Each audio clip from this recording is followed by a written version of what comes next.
Master हमार गीत बजाए देना। कौनो दुल्हन कहते कि बड़ा हम अपने सैया से प्रेम करीला, ए गोदना वाले तनी बढ़िया से गोदना गोदा, हमार सैया दूर रह के भी हमरे लगवे रहे। कहत बा का कहते मास्टर, चूड़ियों पर नाम हमरो सड़ियों पर नाम बा, चूड़ियों पर नाम हम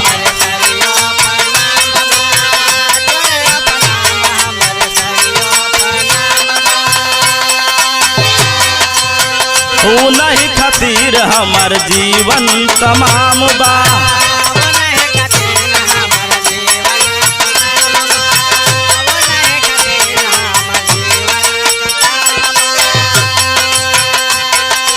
बतावत बा का बतावत बा, चूड़ियों पर नाम हमरो सड़ियों पर नाम बा, वो नहीं खातिर हमार जीवन तमाम बा। सरदा पुरा दमोरे मनवा के, ओ सरदा पुरा दमोरे मनवा के, गोदा गोदा खाली फाइन गोदनवा के, गोरे हथवा पर नाम सजनवा के, हो गोरे हथवा पर नाम सजनवा।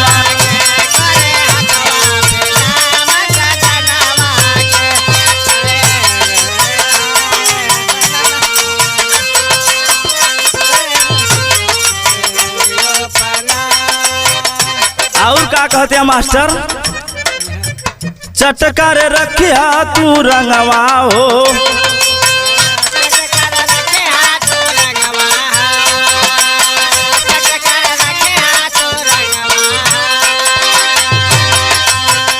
सैया दूर रह के रहे हमारे संगवा हो।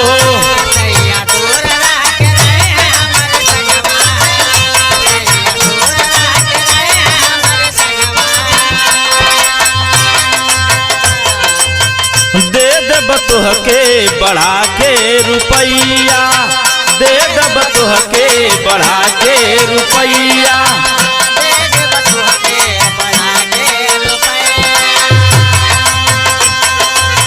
हमारा शौक से सजा द कलैया, हमारा शौक से सजा द।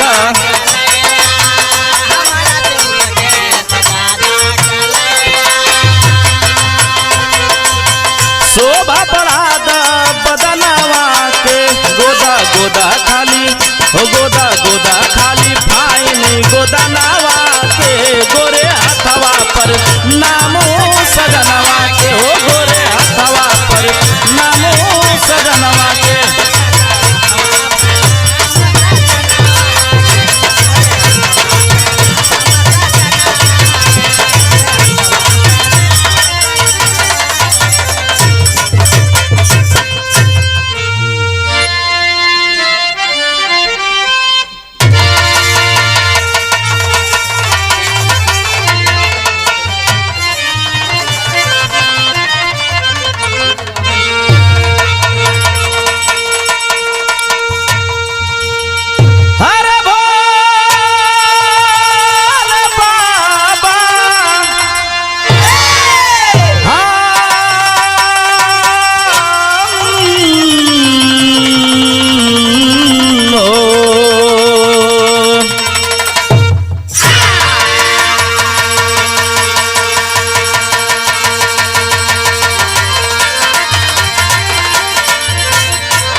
हम गायक कलाकार सोनभद्र के धरती गोइठरी से अरविंद लाल स्टूडियो जय मां अमरा भगवती रिकॉर्डिंग, पता मझगांव पुल नवगढ़ चंदौली, और हमारे बड़े भैया छोटू रसिया के देख रेख में यह बिरहा छूट रहा है, जिस बिरहे का शीर्षक है मेरे बाबूजी, संत गुरु रविदास का चमत्कार, राजा पीपा भूप का घमंड।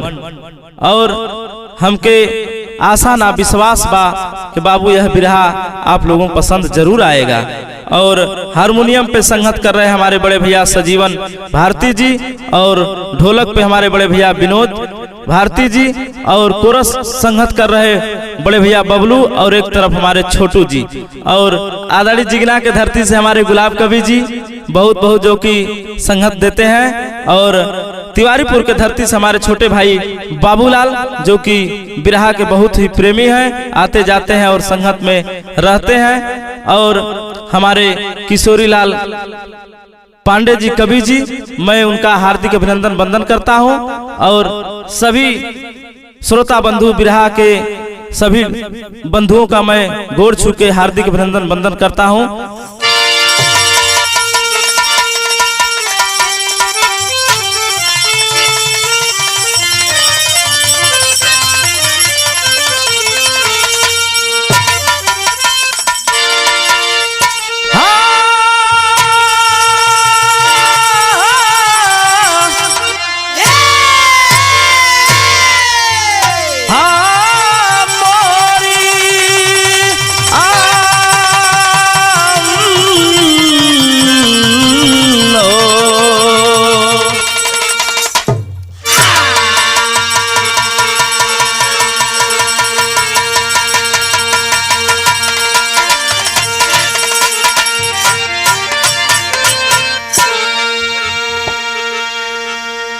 सत्य का अंत कर दे वही संत है,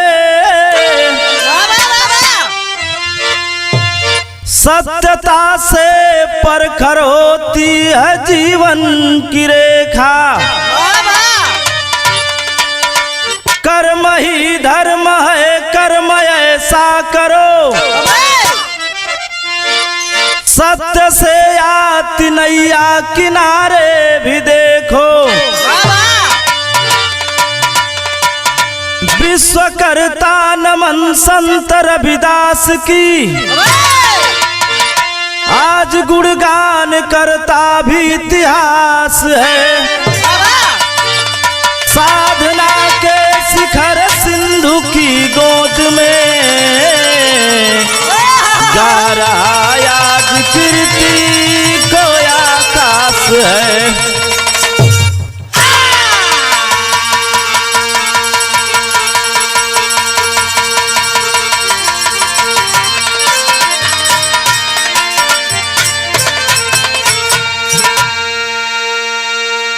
सत्य का अंत कर दे वही संत है, सत्यता से परखर होती है जीवन की रेखा।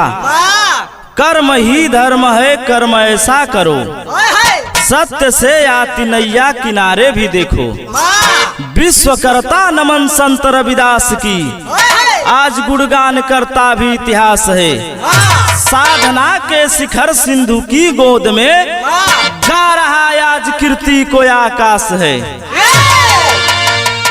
ए बाबू, अगर सत्य बा, अगर सच्चे हृदय से अगर प्रभु के याद कर जाए, भगवान से बड़ा भक्त होता है। कहने का मतलब, अगर सच्चे दिल से अगर भक्त मालिक को याद करता है तो भगवान के बाबू आवे के परी, चाहे किसी भी हाल में। लेकिन कहना है कैसे मास्टर?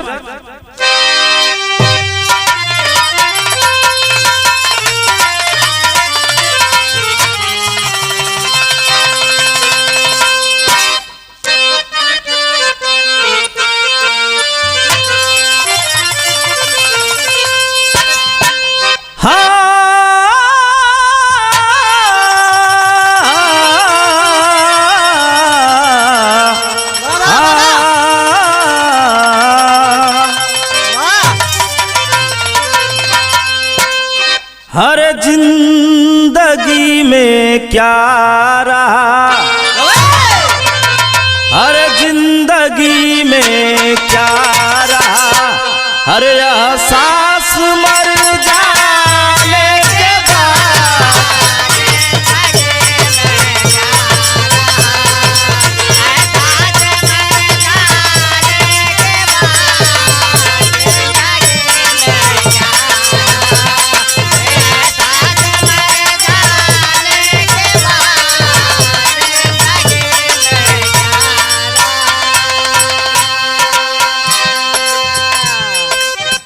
जिंदगी में क्या रहा, यह सांस मर जाने के बाद।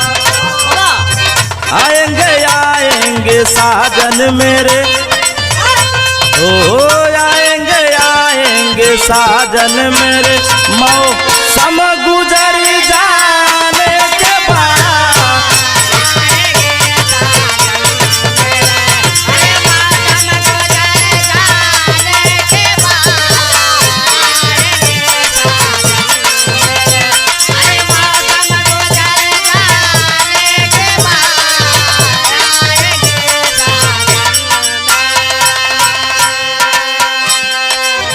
जिंदगी में क्या रहा यह सांस निकल जाने के बाद।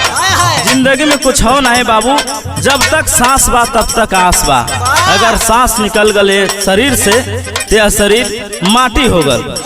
लेकिन भाव में 1 लाख का बात कवि जी लिखे हैं मेरे बाबूजी। क्या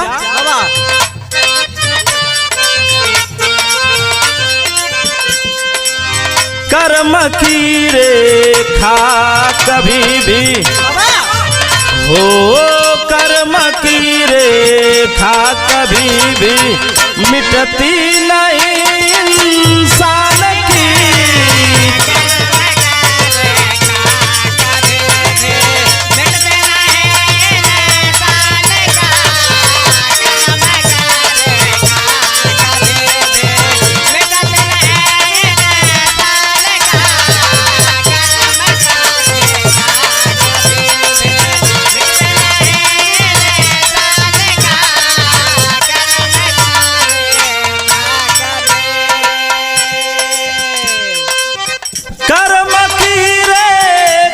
कभी भी मिटती नहीं इंसान की। कब बदल जाए लकीरें हो, कब बदल जाए लकीरें रहमियत भगवान की।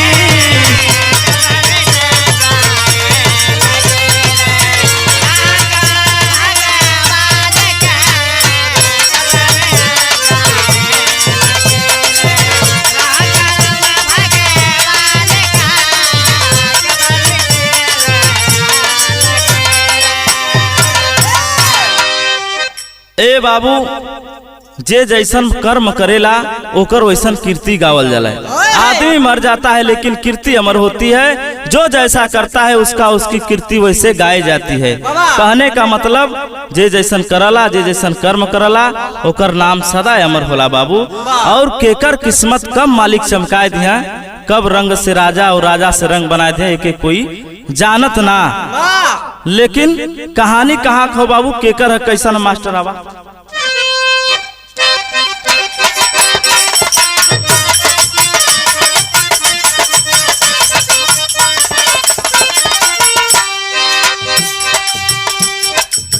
साधना भक्ति है,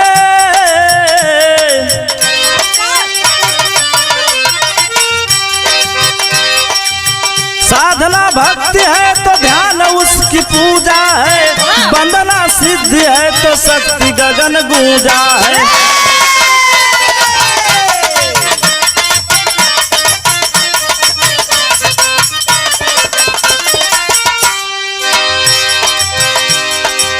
राजपूत वंश में एक पीपा भूप ज्ञानी थे, राजपूत वंश में एक पीपा भूप ज्ञानी थे।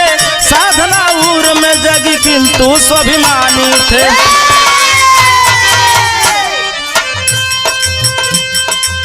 नाम सुन संत का शरण में भूप आए हैं, नाम सुन संत का शरण में भूप आए हैं।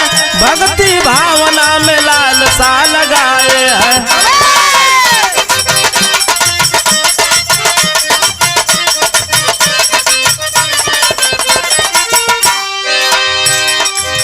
किया सत्कार संत भूप का भवनवा हो, किया सत्कार संत भूप का भवनवा हो। बैठाए आसन देकर कुटिया दरम्यानवा हो।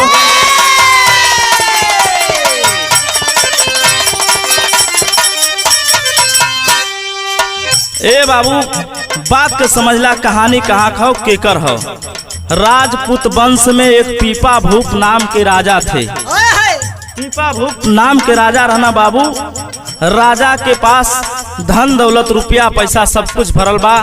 और राजा के मन में एक दिन आल कि काहे न चल के अगला जन्म पता नहीं कौन ऐसा पुण्य का काम कैली के जन्म में राजा भैली। और ए जन्म में कहल जाला बड़ी भाग्य मानुष तन पावा। ए जन्म में कुछ ऐसा काम करी मनुष्य के जिंदगी मिलल हो तो कि ऐसा काम करी बाबू कि आओ वाली जिंदगी कुछ कामयाब बन जाए। प्रभु का ध्यान कैली, सख्त वंदना कैली, वंदना सिद्धि करे बदे कुछ न कुछ पाए बदे बाबू गुरु का आवश्यकता होला। सोचना कि कहाँ चनी। एक दिन मने में विचार आल। ओ समय चर्चित में हमरे संत गुरु रविदास का नाम रहे बाबूजी। ए बाबू राजा साहब के मने में आल कि चल के संत गुरु रविदास के यहाँ चनी और कुछ न कुछ जरूर देहन और लेब। मने में सोचत हो राजा चले बदे बाबू, लेकिन फिर मनवा भटकत है कि रविदास तो जात का चमार हो, रविदास के जाई कैसे। फिर सोचत हम जाई कि न जाई, लेकिन सोचत हम कि चल न राजा के भेष में चलब, प्रजा के भेष में चलब, लेकिन चलब जरूर। वेशभूषा बदलना राजा बाबू, कुर्ता धोती पहनना, पहिर के चल देना संत गुरु रविदास के दरबार में। जब दरबार में पहुंचना संत गुरु रविदास के बाबू, राजा साहब के देखते गुरु महाराज पहचान गिना। हाथ जोड़ के गुरु महाराज कहते हो कि आइए बैठिए विप्र महाराज। अतिथि देवो भव, अतिथि जो आता है भगवान के समान होता है बाबू।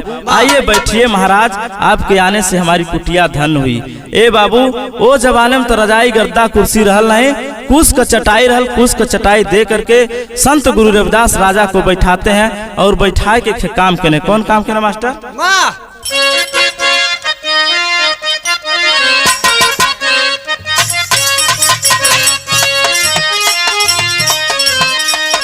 मास्टर धुन बजावत हा बाबू। कौनो दुल्हिल का दुल्हा चलल परदेश कमाए बदे, बेग उठौलेस, जब चलल हम मेहरुआ हाथ पकड़ लेस। कहते ए राजा कहाँ जाता नहीं? कहता जाता ही कमाए। कहते ऐसा है कि एक रोटी कम्मे खाब, लेकिन गौए घरे कमा रजऊ, बहरे मत जा। कहत बा काहे? कहत बा के देखल लड़की लड़का होगी ना सयान, अब शादी ब्याह करे ला अगर करब ना तो 2 रोटी आई कहाँ से। कहत बा लेकिन मेहरुआ कहते अगर बात न मन बात है, गौआ के पोखरिया बिचवा में जन पोखरी बा ओही में डूब के मर जाब। का कहत बा मास्टर?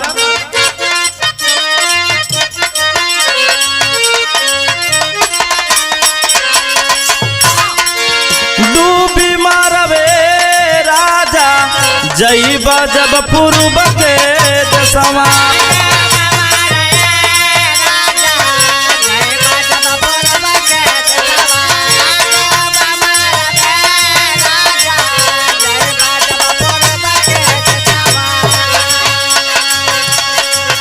लेकिन गुरु महाराज बैठाए के काम करते हो राजा साहब के। कौन काम करने बाबू?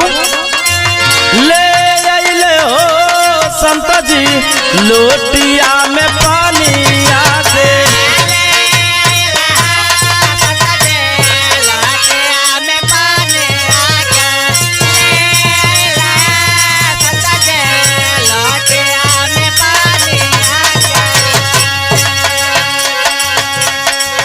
देखले भूप चमड़ा भेवल, देखले भूप चमड़ा भेवल, चमोटिया के खानिया में ले हो संत जी लोटिया में पानी आके।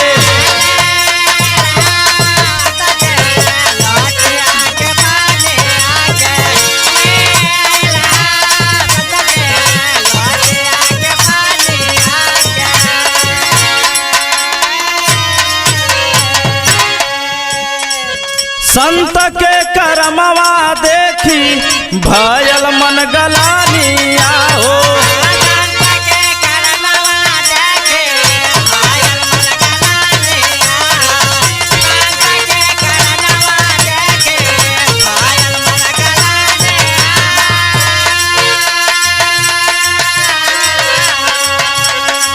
दियाले गिराई राजा पियले नाही पानिया हो।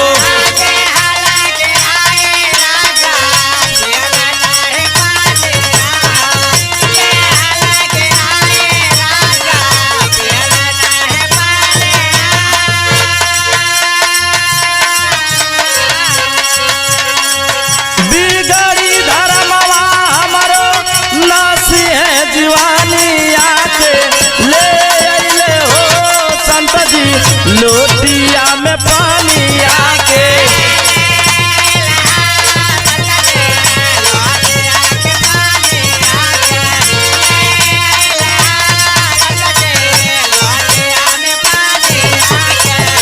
अरे जियो बहादुर जियो।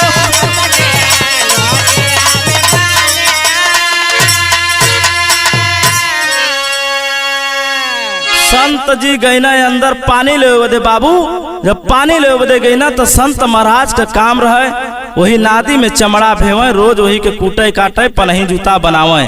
राजा साहब जब देखा था गुरु महाराज का करम मने में घिरा हुआ, कहे नाम तो इतना सुन ले काम इनकर बड़ा गंदा बा। ए बाबू गुरु महाराज का करम देख करके राजा के मन में घृणा हो गल और पानी जौन महाराज जी ली ने बाबू लोटा में इतना ताव से लेने हमरे दरवाजे पर राजा साहब आई ना तो उनके कम से कम पानी पिया दी। जौने उद्देश्य से राजा साहब आई ना बाबू कम से कम वो उद्देश्य राजा साहब को पूरा कर दी। लेकिन राजा साहब के मनवा में घृणा हो गल, सोच के ना कि इतना सोच करके एली हम राजा हो के गुरु महाराज के, लेकिन इनकर कर्म गंदा बा और जौन बा के अगर पानी पी ले तो हमार धर्म बिगड़ जी। ए बाबू इतना सोच के मन में घृणा कहना पनिया पीना नहीं गिराए देना। जब पनिया गिरौला तब राजा के मन में शंका हो गल बाबू, लेकिन भयल का टेरी लगल मास्टर।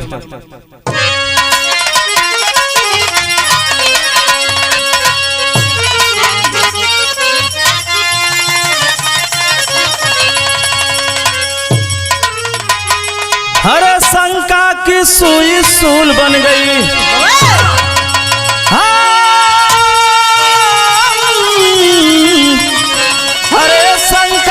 सुई सूल बन गई। अरे राजा भ्रमित हुए जग गई ज्ञान की लंका लंका लंका।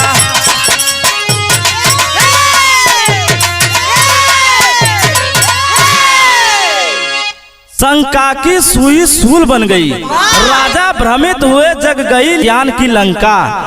शंका की सुई सूल बन गई, राजा भ्रम में होगी ना ज्ञान का लंका जलल कहाँ बाबू। गुरु महाराज चमत्कार दिखाए हैं, लेकिन चमत्कार कहाँ फैलल कहानी में आगे मिली। लेकिन आओ मास्टर।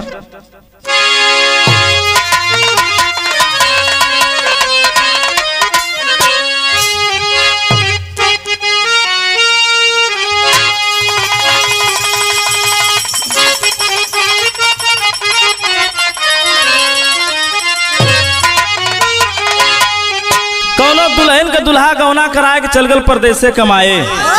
दुल्हिया कहत्या का कहत्या, अरे गवना करावाला ये पियवा घरे बैठावाला।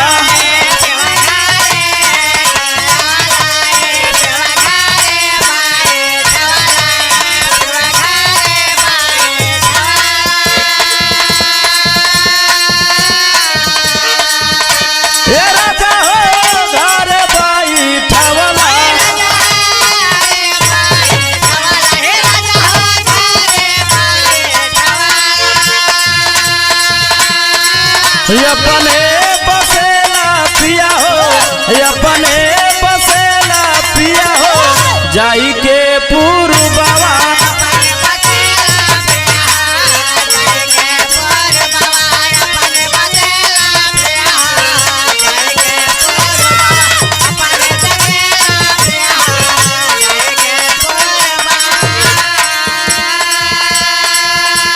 लेकिन राजा साहब क्या करत हो बाबू,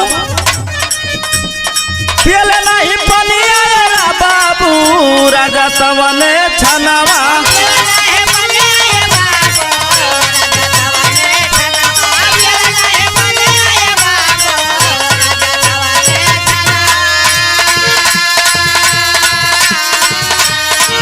दिहले गिराई हो देखा वही रे जामिनिया।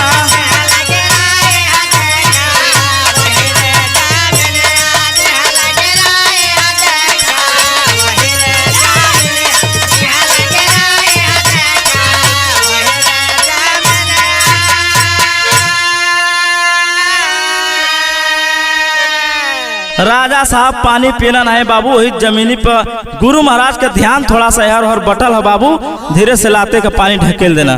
जब पानी ढकेलना तब होत कहा, हरे छीटा पड़ल धोतिया में लागी गईली दगिया,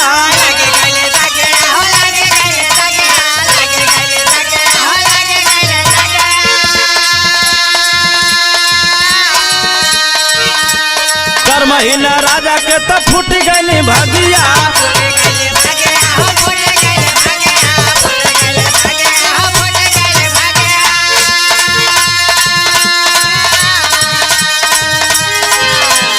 बन के मारा दैया हो राजा लौटे भवनवा,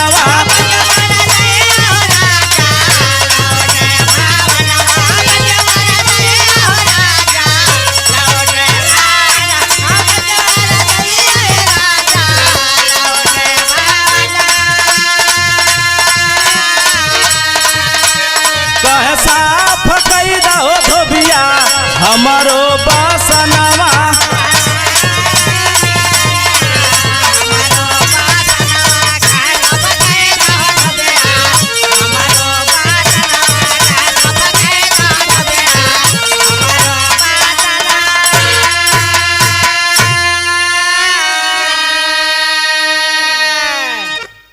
बाबू राजा साहब धीरे से पानी जब ढकेल देना, पानी जब गिरल है, पानी का कुछ छीटा धोती पर पड़ गल है। राजा मने में निराश होकर के गुरु महाराज से हाथ जोड़ के राजा साहब कहते हो कि गुरु महाराज चलत ही घरे। निराश मने से हो के राजा हाथ जोड़ के कहते हो गुरु महाराज चलत ही घरे। गुरु महाराज कहते हो कि प्रभु अगर कोनो गलती हो गल हुई तो क्षमा करिया, चला आप। ए बाबू जाते जात राजा अपन पहुंचना, जाते जात अपन कुर्ता धोती निकाल के, उनके दरबार में एक धोबी रहता था बाबू, धोबी के अपन निकाल के तुरंत कपड़ा ओढ़ना, कहने का भाई हमार कपड़ा ले जाए के धोई दा बढ़िया से, एक तो छीटा में न रहे। ए बाबू धोबिया उठौले धोती कुर्ता ले जाए के घरवा, एक ठेकर 12-13 साल के बिटिया बा, जौने बिटिया का नाम बतावल गल करमोती। करमोती के देला न राजा का कपड़ा धोब दे, कहना कि बिटिया हाई ले जाए के कपड़ा धोए दा राजा साहब का। धोबी बता रहा है अपने बिटिया को, कह रहा है कि ये कपड़ा धोए दा बेटी बढ़िया से, और जौन बा के एक दागी में न रहे। ए बाबू करमोती ले जाए के नादे में गोद के धीरे धीरे छुड़ावत बा, लेकिन बाहर गुरु महाराज के चमत्कार, दागी छूटत नहीं बा बाबू, छूटत नहीं बा। तो उ जमाने में बाबू कुछ रहल नहीं, ए जमाने में तो तमाम सरफ चलल बा, साबुन चलल बा, ब्रश चलल बा, लगाए के रगड़ रगड़ लोग रोग मास देत बाना। लेकिन वो जमाने में कुछ रहे ना, छोट सा लड़की बा बाबू, सोचत ऐसे नहीं छूटत, कम से कम दंतवा लगाए के लगल मसला। जब मसला लगल बाबू धीरे धीरे, तो उ सेपवा जो रहे सोचले से लील के बहरे गिराए थे, बहरे न गिराए के बाबू 2 घोट पनिया मुहवा में चल गल। जब मुहवा में गल लड़की के चमत्कार हो गल, साक्षात ब्रह्मा विष्णु महेश के दर्शन होने लगल बाबू, संत गुरु रविदास का दर्शन होने लगल, और रविदास और राजा के बीच में जो वार्तालाप हुआ था जैसे जैसे बाबू साक्षात दिखने लगा उस लड़की को। जब दिखाई देवे लगल बाबू, वो समय वह करमोती ज्ञानवती में बदल जाती है। ज्ञानवती में जब बदलल है बाबू, एकर चर्चा जब सगरो फैलल है, जब फैलल है तो होत कहा बाबू,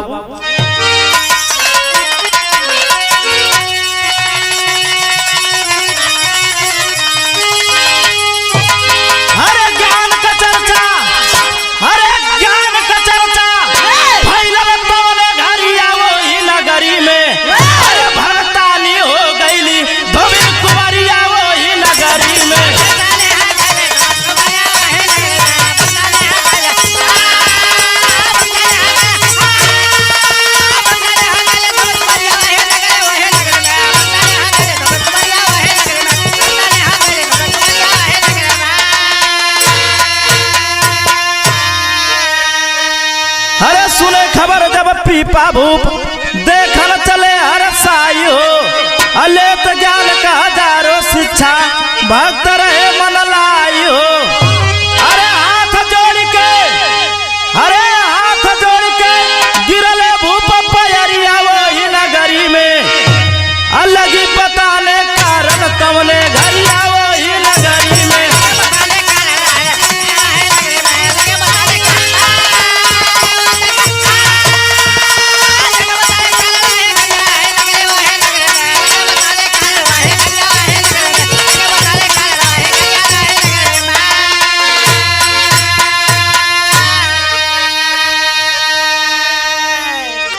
ए बाबू जौने समय ज्ञान पौले है चर्चा सगरों तरफ जब फैलल है, ये बतिया के राजा साहब जब सुनना के जौन हमरे दरबार में धोबी के बिटिया कर्मवती रहल, बहुत ज्ञान पाए के ज्ञानवती बन गिल बा बाबू।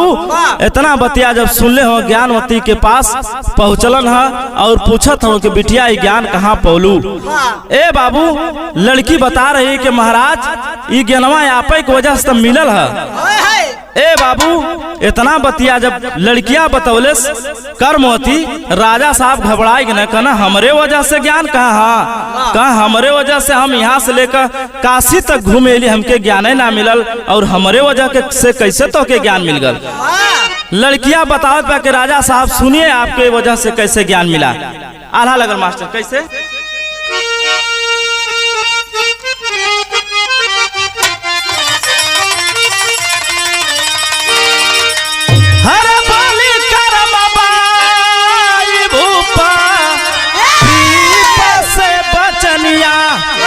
अरे कैले सतकार वो है संत जी महान,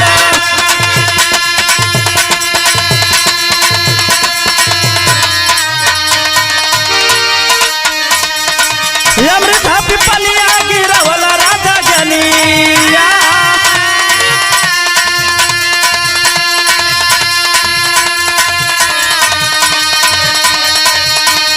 जहिया कैला गिरा मनवा में बनल नदाना,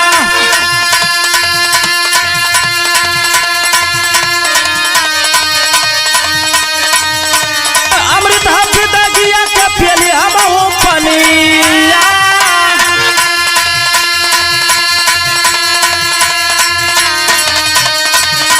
वही दिन हमके मिलल सुना ब्रह्म ज्ञान।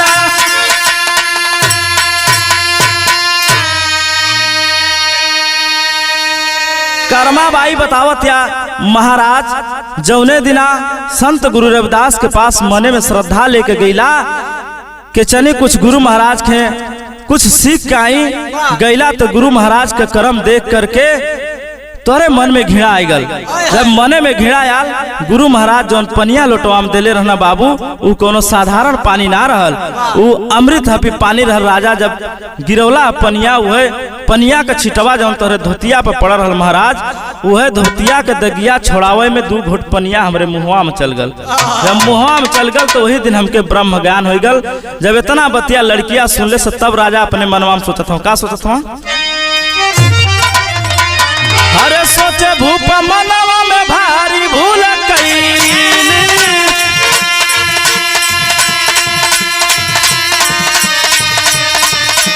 पहुँचे शरण में रविदास के महाना,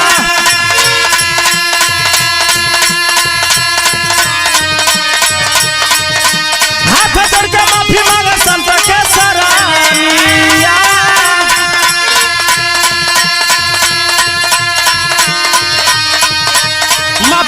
संत जी हमके दे दे ब्रह्म ज्ञान।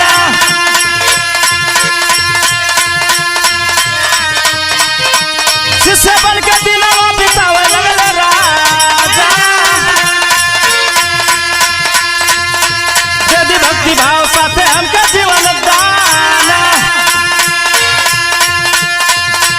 दिहले उतार कर अपने सिरवा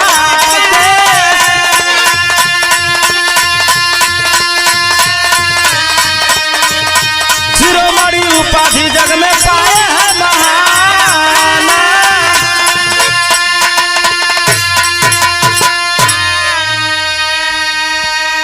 राजा अपने मने में सोचत हूँ बाबू कि बड़ा भूल कैली, तुरंत वही हाथे गोड़े पहुंचना संत गुरु रविदास के दरबार में बाबू जाए के संत गुरु रविदास के पैरवा पकड़ के माफी मांगत हूँ, कहत हूँ कि गुरु महाराज हमके माफ कर दी, बड़ा डबल आपका हम दोषी भाई, प्रभु जौने उद्देश्य से ली आप देहला लेकिन हम लेहली ना, माफ कर के गुरुजी हमके गुरु भक्ति प्रदान कर दे और ब्रह्म ज्ञान दे दे।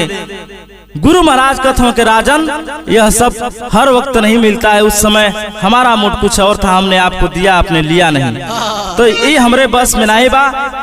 मालिक कमर जी भक्ति करा हो सकत भक्ति में तक शक्ति मिल जाए। गुरु महाराज के बात मान के बाबू लगना पूजा पाठ करे और राजा कहने के राजपाट हमार सारा लेला प्रभु, लेकिन हमके गुरु भक्ति दे दा।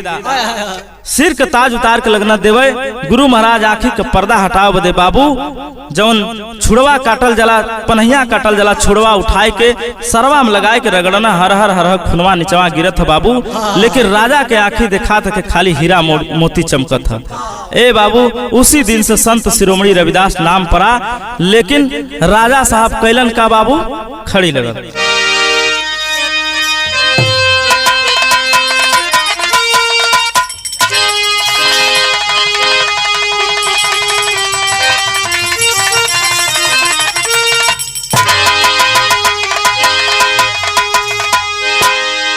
अरे जातिवाद, अरे जातिवाद, छुआछूत गुरु बोले बनिया।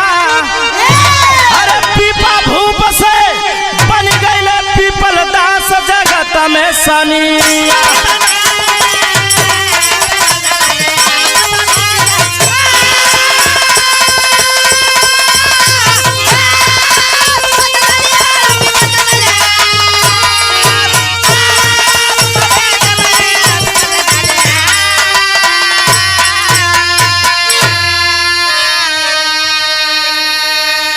गुरु महाराज राजा साहब को बताओ था कि राजा आप भ्रम में हो गए और कोई भी अपने माँ के तन से पैदा होता है एक समान।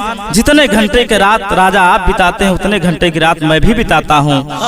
जो हड्डी चमड़ा मांस आपके अंदर है राजा, वही हड्डी मांस चमड़ा हमारे अंदर है। यहाँ जात पात छुआछूत भेदभाव कुछ नहीं है राजन, और किसी का कर्म छोटा बड़ा नहीं होता है, किसी का धंधा छोट बड़ा नहीं होता है बाबू। राजा के बतौलन है गुरु महाराज, लेकिन राजा फिर कैलन का बाबू। हरे श्री श्री 108 श्री बन पीपा जग जहनवा। अरे जगवान मवले पंजाब दरम्याना।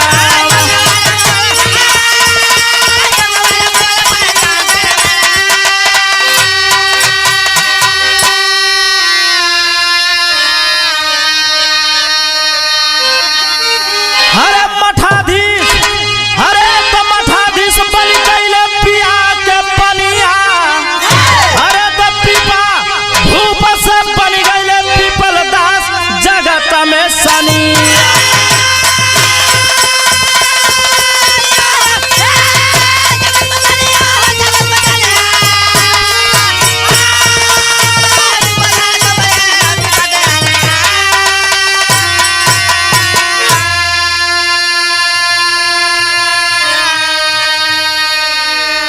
उसी दिन से एक लोटा पानी की वजह से राजा जालंधर जिला के अंदर पंजाब अभी भी स्वर्ण मंदिर कायम है मेरे बाबूजी, इतिहास कायम है। आज भी जाएंगे स्वर्ण मंदिर के पास, हजारों 2000 आदमी रोज भोजन करते हैं, भंडारा है और वहाँ एक पोखरा तालाब है जो कि कभी सूखता नहीं है। राजा साहब गुरु महाराज की बात मान करके उसी दिन से भंडारा लंगर और पानी का व्यवस्था किए, आज भी प्रमाण है। लेकिन कहना है उनके अगुवाई में कौन कौन से संत हुए बाबू, कहना है। अरे पीपल दास गरीब दास सखन दास के अगुवाई हो। अरे कर्मा नारी मीरा बाई शिष्य बनली भाई हो। अरे जुग जुग कीर्ति सदा संत के गवाई दुनिया।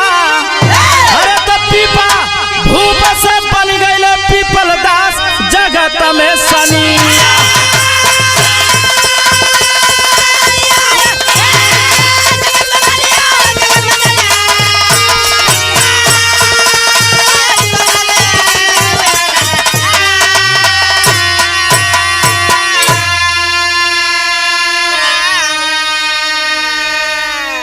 पीपल दास गरीब दास सखन दास अगुवाई कर्मा नारी मीराबाई, जो कि बहुत बड़ा भक्त थी। मीरा के ही कारण चित्तौड़ की महारानी रहने वाली थी मीरा बाबू। वहीं चित्तौड़ में संत गुरु रविदास की हत्या भी कर दी गई। इसीलिए कहना है पंजाब के अंदर आज भी प्रमाण है, गुरु महाराज का देन है, चमत्कार दिखाए मेरे बाबूजी। लेकिन गुरु घराने के परिचय कैसे मास्टर?